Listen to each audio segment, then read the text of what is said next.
कर्क राशी ही भावनांचा सागर आहे, जिच्या हृदयात प्रेम, काळजी, नाती आणि आठवणी यांचा प्रखर संगम असतो. चंद्र या राशीचा स्वामी असल्याने या राशीच्या व्यक्तींच्या जीवनात भावनांचा प्रभाव अत्यंत खोलवर असतो. पण 2025चा ऑगस्ट महिना, विशेषतः पहिला आठवडा, केवळ भावनांनी भरलेला नसून एक गूढ वळण घेऊन येतो. जणू ब्रह्मांडाने स्वतः तुमच्या जीवनाचा नकाशा नव्यानं रेखाटायला घेतलाय. या आठवड्यात अनेक अशा घटना घडू शकतात ज्या पूर्वी कल्पनाही केल्या नव्हत्या.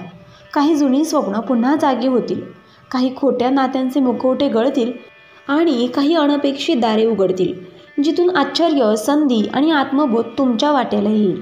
हे दिवस फक्त बाह्य जग दाखवणारे नाहीत, तर तुमचं अंतर्मन हलवणारे आहेत. जे काही घडेल ते अचानक पण नियतीपूर्वक असेल. प्रत्येक क्षण तुम्हाला विचार करायला भाग पाडेल की हे माझ्यासोबत का घडते. पण त्याचवेळी तुमच्या आत्म्याचं उत्तर असेल, कारण तू आता बदलायला तयार आहेस. या काळात स्वप्नांमधून ब्रह्मांड संकेत देईल, नात्यांतून वास्तव उघडेल आणि तुम्हाला तुमच्याच खोल भावना ओळखायला लावेल. काही गोष्टी गमवाव्या लागतील, पण त्या जागी ब्रह्मांड अधिक मोठं काही देणार आहे. एक नव्याने लिहिलेला अध्याय. नंबर 1 आहे गूढ घटना, स्वप्नातल्या संकेताची सत्यातली चाहूल. या आठवड्यात अनेक कर्क राशीच्या व्यक्तींना रात्रीच्या स्वप्नांमध्ये भूतकाळातील मृत व्यक्ती, हरवलेली नाती किंवा एकदम अपरिचित पण ओळखीची वाटणारी दृश्य दिसू शकतात.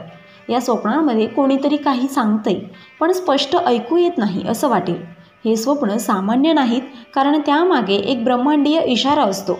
उदाहरणार्थ, एखादं स्वप्न तुमचं भविष्य उघडं करतंय, जसं की एखादी संधी, धोका किंवा निर्णय, जो तुमच्या आयुष्याचा प्रवाह बदलू शकतो. विशेष म्हणजे या स्वप्नातील भावना जागेपणेही तुमच्यावर प्रभाव टाकतील, जणू ती घटना प्रत्यक्ष घडल्यासारखी. हे स्वप्न तुमचं अंतर्मन आणि ब्रह्मांड यांच्यातील गुप्त संवाद आहेत, त्याकडे दुर्लक्ष करू नका. नंबर 2 आहे 3 तारखेपासून बदलणारी ग्रहयोजना. वक्री शनीचा दवडलेला धक्का. 3 ऑगस्टपासून शनी वक्री होऊन कर्क राशीच्या सप्तम भावात प्रभाव टाकतो. हा भाव नाती, विवाह, भागीदारी यांच्याशी संबंधित आहे. या काळात काही जवळच्या व्यक्ती तुमच्यापासून दुरावत जातील. काही जुने वाद उफाळून येतील. जे नातं तुम्हाला कायमचं वाटायचं ते एका क्षणात संकटात येईल. व्यवसायात असाल तर भागीदारीत फसवणूक, नोकरीत असाल तर वरिष्ठ व्यक्तींचा अन्याय यांची शक्यता आहे. पण ही स्थिती तुमच्यातील सहनशक्ती, संयम आणि आत्मभान यांची परीक्षा घेणार आहे. शनी म्हणजे शिक्षक. तो शिक्षा करतो, पण योग्य धडे देऊन जातो. नंबर 3 आहे अनपेक्षित आर्थिक संधी, पण गूढ अडथळ्यांसह.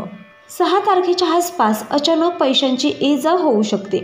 काही जणांना पूर्वीचे अडकलेले पैसे परत मिळतील, तर काही जणांना जमीन, घर, इस्टेटशी संबंधित संधी मिळेल. पण लक्षात ठेवा, ही संधी सोपी आणि सरळ नसेल. कोणीतरी तुमच्या पाठीमागून अडथळा आणण्याचा प्रयत्न करेल. तुम्ही जो निर्णय घ्याल त्यावर घरातील व्यक्तीचा विरोध होऊ शकतो. काही वेळा संधी दिसते, पण त्यामागे गूढ हेतू लपलेला असतो. त्यामुळे नीट चौकशी केल्याशिवाय निर्णय घेऊ नका. ज्यांच्यावर तुम्ही सर्वाधिक विश्वास ठेवता तेच या काळात शंका घेण्यास पात्र असू शकतात. नंबर 4 आहे आध्यात्मिक उन्नती. एका वृद्ध व्यक्तीच्या भेटीतून जीवन विवेक. या आठवड्यात एक वृद्ध, साधेपणाने वावरणारी पण डोळ्यांत दिव्यता असलेली व्यक्ती तुमच्या मार्गात येईल. ती व्यक्ती तुमच्याशी फार कमी बोलेल, पण तिच्या एका वाक्याने तुमचं अंतर्मन हादरेल. उदाहरणार्थ, ती व्यक्ती तुम्हाला म्हणेल, जे जातंय त्याला जाऊ द्या, तुमचं खरं अजून आलं नाहीये. कधी मंदिरात, कधी बसमध्ये, कधी वाट चुकताना ही भेट अचानक होईल. ही दैवी भेट आहे, जणू ब्रह्मांड तुमच्याशी थेट संवाद करतंय. त्यामुळे या आठवड्यात अनोळखी, वृद्ध आणि मौनधारी लोकांकडे विशेष लक्ष ठेवा. तेच ब्रह्मदूत असू शकतात. नंबर 5 आहे एक धक्का, विश्वासघाताची शक्यता. 5 ते 7 ऑगस्ट दरम्यान कर्क राशीच्या लोकांवर एक भावनिक घाव येण्याची शक्यता आहे. हा घाव अशाच व्यक्तीकडून येईल ज्यावर तुम्ही सर्वात जास्त विश्वास ठेवता. ते प्रेमसंबंध असतील, कुटुंबातील नातं असेल किंवा मित्र. कोणीतरी काही गोपनीय गोष्ट लपवून ठेवल्याचं उघड होईल. तुमचं मन तुटेल, कारण अपेक्षा आणि वास्तव यामध्ये खूप मोठा फरक समोर येईल. पण हेच सत्य तुमच्या डोळ्यांवरचा पडदा दूर करेल.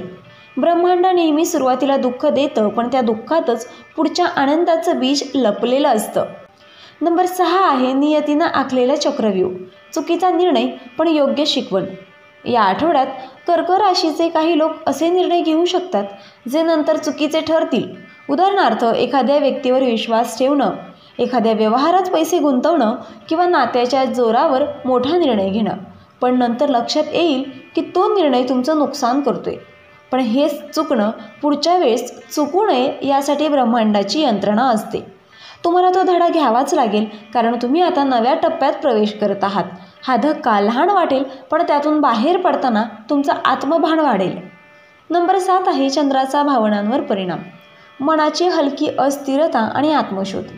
या आठवड्यात चंद्र कर्क राशीच्या केंद्रात आहे आणि त्यावर राहू वक्री मंगळाचा अप्रत्यक्ष दृष्टियोग येतोय.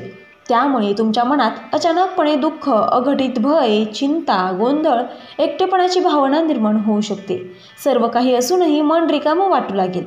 काही लोक नात्यात असूनही भावनिक पोकळी अनुभवतील. पण हेच काळ तुमचं मन स्थिर करण्याची, आत्मचिंतनाची आणि खऱ्या गरजांचा शोध घेण्याची संधी देतो. मौन, ध्यान, एकांत याचा वापर कराल तर या अवस्थेचा सर्वोत्तम उपयोग होईल. आता विशेष उपाय 1 ते 7 ऑगस्ट दरम्यान आत्मरक्षण आणि गूढ शक्ती जागवण्यासाठी. या आठवड्यात काही अदृश्य शक्ती तुमच्यावर प्रभाव टाकत असतील. त्या चांगल्या किंवा सावध करणाऱ्या असतील. त्यासाठी खालील उपाय अत्यंत परिणामकारक ठरतील. नंबर 1 आहे दररोज रात्री झोपण्यापूर्वी पांढऱ्या कापडावर केवळ ओम लिहून ते उशाजवळ ठेवा. हे उपाय तुमचं मन स्थिर करेल, दुष्ट दृष्टीपासून रक्षण करेल. नंबर 2 आहे सोमवारी शिवलिंगावर कच्च्या दुधात केवळ 1 चमचा गंगाजल टाकून अभिषेक करा. चंद्रदेव प्रसन्न होतील आणि भावनात्मक संतुलन लाभतं. नंबर 3 आहे गुप्त दान करा. एखाद्या गरीब स्त्रीला साडी, सफेद तांदूळ किंवा चांदीचं छोटं नाणं द्या. हे दान अज्ञात संकटांपासून वाचवतं.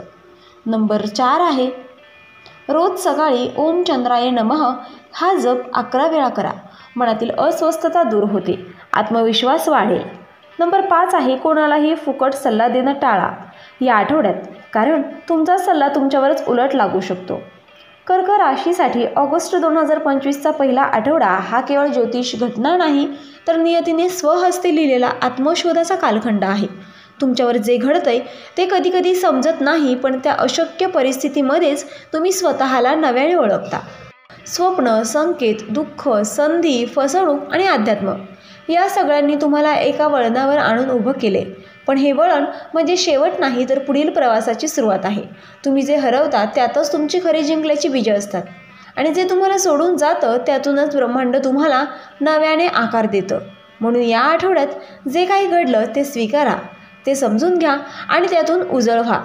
तुमचं आयुष्य बदलतंय, पण ते तुमच्या उच्चतम आवृत्तीच्या दिशेने. तर मित्रांनो, व्हिडिओ आवडला असेल तर व्हिडिओला लाईक करा, चॅनलला सबस्क्राईब करा आणि आजचा व्हिडिओ शेवटपर्यंत पाहिल्याबद्दल धन्यवाद. श्री स्वामी समर्थ.